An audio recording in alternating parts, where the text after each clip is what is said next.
o deputado estadual paulista Douglas Garcia, da tribuna da Assembleia Legislativa de São Paulo, convocou os cidadãos para a manifestação marcada para o dia 1º de novembro contra a obrigatoriedade das vacinas que ainda não estão sequer prontas.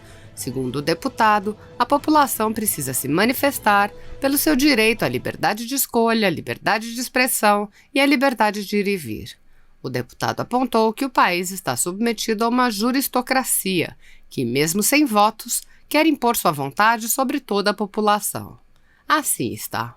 O que nós estamos promovendo é a revolta daqueles que não aguentam mais ter um Estado querendo dizer aquilo que você tem que fazer, aquilo que você não tem que fazer. E um Estado que se respalda em absolutamente nenhum costume, nenhuma tradição, desrespeitando o direito de escolha do cidadão.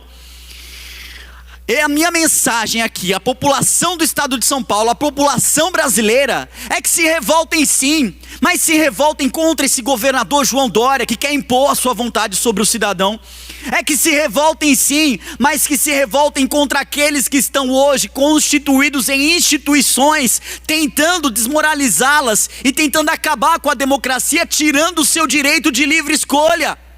População brasileira, eu convoco a todos agora, no dia 1º de novembro, a irmos às ruas contra a obrigatoriedade da vacina, mas não apenas contra a obrigatoriedade da vacina, mas pelo seu direito de escolher, o seu direito a ser livre, o seu direito a não ser um escravo do sistema, o seu direito a poder defender a sua liberdade de expressão, liberdade de ir e vir, porque tudo isso nos foi tirado durante este ano de 2020, paulatinamente, mandando inclusive prender as pessoas que se colocavam contra esse sistema corrupto e podre que infelizmente tomaram as nossas instituições.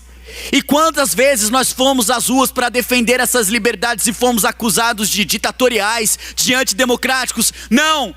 O que nós estamos fazendo agora é um movimento cívico democrático tomando as ruas a partir do dia 1º de novembro para derrubar uma juristocracia que quer impor a sua vontade sobre 240 milhões de pessoas, e essa mesma juristocracia não teve um voto sequer do cidadão que acorda às 5 horas da manhã e vai trabalhar e passa o dia inteiro trabalhando, se matando, e tem sequer o direito de escolher se quer se vacinar, se não quer se vacinar, se quer ir à rua, se quer ficar em casa, se quer usar máscara, se não quer usar máscara. As pessoas têm o direito de escolher. O cidadão tem o direito de ser livre. Não é um traíra de calças apertadas que vai dizer aquilo que você tem que fazer. Não são 11 deuses de toga que vai dizer aquilo que você tem que fazer. O cidadão deve ser livre, e é por essa liberdade que nós tomaremos as ruas.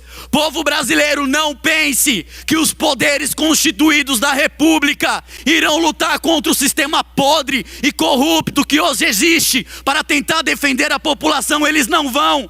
Eles são contra vocês. Eles são contra. E é por defender a democracia que nós precisamos ir às ruas. E é por defender a nossa liberdade que nós precisamos ir às ruas. Mas aqueles que têm medo, faço aqui como o Gideão, os covardes e medrosos, voltem, porque nós precisamos agora nas ruas, somente aqueles que irão enfrentar o sistema, irão defender a democracia, irão defender o seu direito de escolha, irão se contrapor à vacina do João Dória, irão se contrapor às vontades de um ditador tirano, cruel, que quer transformar esse estado de São Paulo na sua monarquia. Não, João Dória, nós não vamos permitir. Dia 1º de novembro será o início da derrocada deste governador, e nós vamos mostrar isso daqui nas ruas, e das ruas nós não sairemos. Da mesma forma que nós derrubamos Dilma Rousseff, nós vamos derrubar João Dória também. Nós vamos defender o nosso direito de escolha também. Nós vamos lutar por isso também. Eu convoco a toda a população do estado de São Paulo a tomar as ruas em verde e amarelo contra a obrigatoriedade do que quer que seja, obrigatoriedade da vacina, obrigatoriedade de tentar fazer com que a sua vida, cidadão, seja regrada por aqueles que não têm moral nenhuma para tentar dizer aquilo que você deve fazer e aquilo que você não deve fazer. Não tem. São pessoas que todo santo dia estão soltando bandidos, estão soltando ladrões, estão passando a mão na cabeça em aqueles que eles chamam de vítimas da sociedade e querem dizer o que é melhor para você. Não entendo e jamais entenderei que aqueles que hoje estão trabalhando contra o próprio povo, contra a população, querem o melhor para a população, não querem. Eles estão pouco se lixando para a população, mas nós, como defensores da liberdade, estaremos nas ruas para lutar contra a obrigatoriedade da vacina, e não contra a vacina em si, mas contra a obrigatoriedade da vacina, e vamos lutar também pelo nosso direito de escolha. É agora ou nunca, é agora que a população precisará tomar as ruas contra essa tirania que se estabeleceu não apenas no governo do estado de São Paulo, mas que agora sobe a Brasília em algumas instituições antidemocraticamente, ameaçando o povo a fazer aquilo que é contra a vontade do povo. Não é um, não é dois, não são 3 casos isolados. Somos milhões de brasileiros que nós iremos nos posicionar contra essa tirania que está tentando nos calar e nos jogar no mais baixo grau, no mais baixo nível de mediocridade. Vamos lutar pelo nosso Brasil e pela nossa liberdade até o fim. Muito obrigado, senhor presidente. Como tem dito há alguns meses, venho trabalhando na elaboração de propostas legislativas que deem ao Congresso Nacional legítimos instrumentos de controle dos excessos do Poder Judiciário. Não é possível que nossa República continue sem um adequado funcionamento do sistema de freios e contrapesos. Indispensável para que haja uma verdadeira tripartição de poderes. Temos assistido a uma supremacia de um poder em relação aos demais. O presidente da República pode ter sustado os efeitos de seus atos pela decisão de um ministro do Supremo Tribunal Federal. As 2 casas do Congresso Nacional, a Câmara e o Senado, passam meses debatendo e votando uma reforma. E um ministro do Supremo, com uma canetada só, pode suspender seus efeitos na extensão que entender cabível. Ou seja, Executivo e Legislativo são drástica e dramaticamente controlados pelo Supremo Tribunal Federal. Enquanto que ele, o STF, parece não poder ter seus atos sequer analisados à luz da Constituição Federal. Isso não é democracia. Isso não é tripartição de poderes. Isso não é sistema de freios e contrapesos. E mais, o Supremo pode instaurar um inquérito, ordenar buscas e apreensões e prisões em flagrante violação ao sistema acusatório, e isso ainda é tido como constitucional por 10 de seus ministros. O país inteiro assiste estupefato à violação de regras constitucionais básicas e ninguém pode fazer nada. Os prejudicados resolveram recorrer a um órgão internacional, a Corte Interamericana de Direitos Humanos. Ou seja, chegamos ao ponto de admitir que não temos no ordenamento jurídico brasileiro um correto funcionamento do sistema de freios e contrapesos. Precisamos buscar socorro no exterior. Aqui existem freios sim e muitos, mas somente para o Executivo e Legislativo. Mas não existem freios para o Judiciário.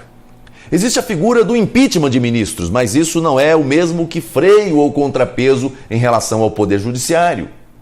Enquanto o Supremo e todo o Judiciário exercem corretamente a autocontenção, ou seja, enquanto reconhecem e respeitam os limites postos pela Constituição, não é preciso cogitar qualquer controle externo. Mas quando esses limites são rompidos, a Constituição Federal precisa prever mecanismos de contenção, porque o poder pertence ao povo, à nação brasileira, e não ao presidente da República, aos congressistas ou aos ministros do Supremo. Todo o poder emana do povo. É o que proclama a Constituição Federal. No inciso 5 do seu artigo 49, a Constituição diz que o Congresso Nacional tem competência para sustar atos exorbitantes do Poder Executivo, mas nada diz sobre o Poder Judiciário. Isso não é razoável. Por causa disso, apresentei no dia 25 de junho uma proposta de emenda à Constituição a fim de garantir ao Congresso Nacional o poder de sustar atos e decisões também do Poder Judiciário, quando extrapolar sua competência e invadir atribuições dos demais poderes e instituições da República. Não queremos, obviamente, limitar as competências constitucionais do Supremo, mas impedir que o Judiciário continue sendo um superpoder. Assim como o Executivo e o Legislativo, o Supremo também precisa estar sujeito a controle para que não extrapole suas competências. A PEC que apresentei precisa de 27 assinaturas para tramitar. Quero agradecer aos senadores que já assinaram. Senador Everton, Girão, Omar Aziz, Lucas Barreto, Eumano Ferrer, Harold de Oliveira e Zequinha Marinho. E pedir que os demais senadores apoiem para que possa entrar em tramitação. Vozes contrárias certamente surgirão, Mas hoje há uma clareza nacional da urgente necessidade de construir em nossa República um sistema de freios e contrapesos que seja completo, para que a tripartição de poderes funcione de verdade. Deus abençoe você, Deus abençoe o Brasil.